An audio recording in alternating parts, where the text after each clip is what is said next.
So we learned two other very interesting keywords and ideas in loops called break and continue. These are super useful. We'll see why they're useful with the prime number example again. So let's see what happens. Let's see how break and continue behave. Okay, here is your flowchart for those of you who like to see flowcharts. This is also a very interesting example. So for example, whether we are in a for loop or in a while loop. Okay, suppose if I say, okay, if I do something like this, if I say at some point, if I say break, okay, if your interpreter executes break, it will directly come out of your, so this is your for loop body, right? This is the body of your for loop. It will directly come out of your for loop body and execute code which is outside the for loop. Okay, similarly for break in if else conditions, in the while loop. So this is the body of your while loop. If you say break, it means come out of the for loop or the while loop. Just come out of your loop structure or break out of your loop structure. That's what it means. Okay, so this is visually very interesting. So it tells you as soon as break runs, where does your Python interpreter start running next. So this is code outside the for loop. Similarly, in a while loop, it directly comes outside the while loop. So here it's coming outside the for loop block, right? So let's see an example that will make it much simpler for us. Okay, let's see. So imagine if I have a list of 1, 2, 3, 4 numbers and I'm iterating over the list. I'm saying num in numbers. If number equals to 4, break. Okay, so what will happen first? First, my num will be 1. This condition is not true, so it will print. So it is print 1. Now 2. That's what it's iterating, right? Now my num becomes 2. Now my num was 1. Now it will become num equals to 2. Is 2 equal to 4? No. So it will just print this. So if it's not true, this is the if condition, right? It will not go into this, right? So print num, it will print. Similarly for 3. As soon as num becomes 4, if num equals to 4, break, which means it ran this, num equals to 4, true, it comes here. As soon as it sees break, it will say, oh, this whole thing is my for loop, right? For with an else here. This is important. So it will directly come outside the for loop and print, and it will start executing from this line, right? See, it is also skipped the else. That's important. It has also skipped the else part in your for loop. Okay, it's directly come to outside the loop because it looks at this whole thing as one logical chunk. Okay, so break is very useful. Let's see an example for the Python, for the program to detect whether a number is prime or not, right? We saw this example, right? We saw this example where I'm making only one change here. I'm making one simple change here, nothing else. I'm just putting a break here. So what am I doing? If a number is divisible, right? If let's say I enter, let's say 16. Okay, let's assume my number is 16. Okay, I'm iterating this from 2 to 15, right? This is what I'm iterating, right? Because I equals to 2, I less than equals to num, and I'm incrementing I by 1. Okay, which means I got 2, 3, 4, so on, so forth, 15. Now, 16 percentile 2 is 0. As soon as that becomes 0, I'm saying is divisible equals to true, and I'm printing that, okay, so and so number is divisible by so and so number, and I'm saying break. So as soon as break happens, what happens? Now this is my while loop, right? I'm going to come out of my while loop and print it. What's happening here is earlier we were checking all the numbers 2, 3, 4, 5, so on, so forth till 15, right? Which means we are actually doing this, we are running this loop 14 times because there are 14 elements here, right?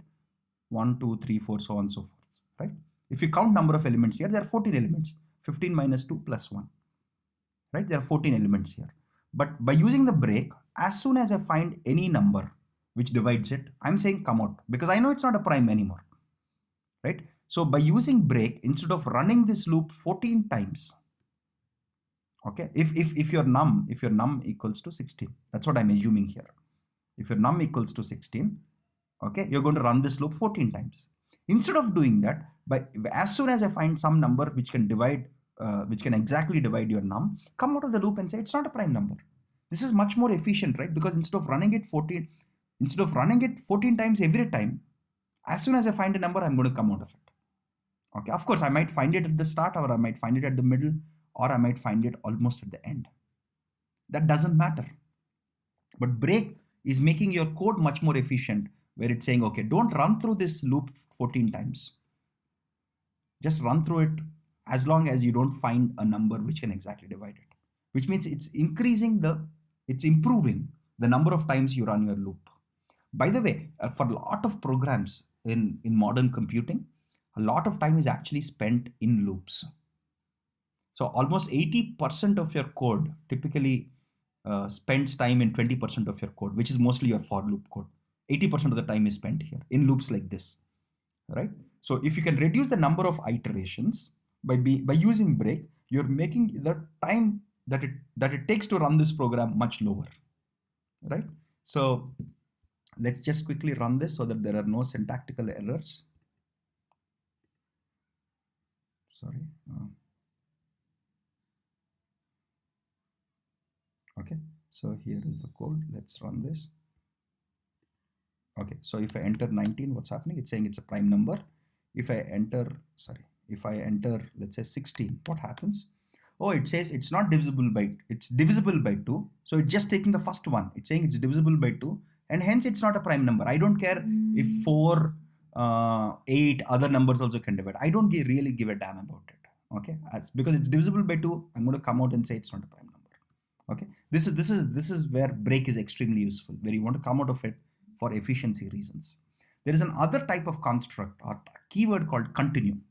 Let's see what happens in continue. Instead of the flowchart, I'll take you through this very interesting example. So what continue does is very, very interesting. So for example, if as soon as your code goes and runs continue code, runs the line which has the keyword continue, instead of so break takes you out of the loop, right? This is the structure of the loop, right? This is the block where your for loop is executing, and this is the block where your while loop is executing. What did break do? Break took us out of the loop. Continue will take you to the next iteration of the loop. It will not execute anything here. It will not execute anything that is after the continue. It will directly take you to the next iteration in the loop. So it says continue running the loop without running anything which is below me, if you want to remember it that way. Continue the loop. Okay, let's look at here.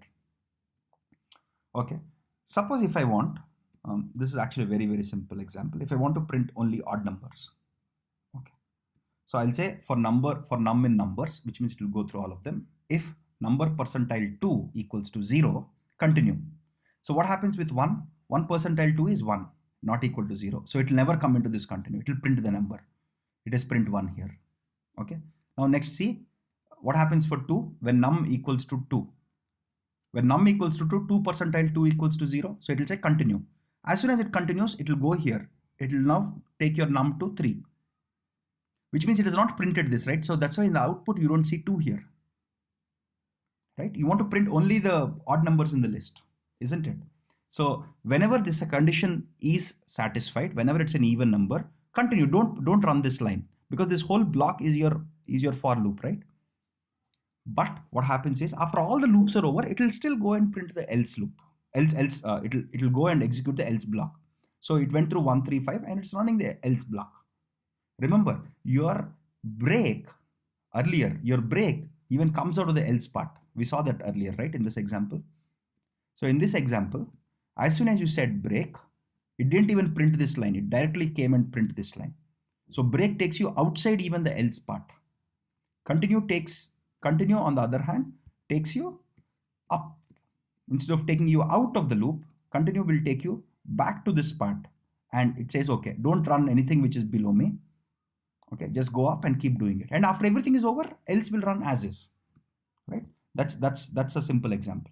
So break and continue are extremely important constructs in your loops. So today, in these discussions, in the sequence of last 3 discussions or last 3 talks, we went through what a while loop is, we went through what a for loop is, and we went and understood what is break and continue. These are extremely useful constructs in any major programming language, and Python makes it much more elegant and simple and easy to write, especially through ideas like indentation and simpler syntax with the keyword in here.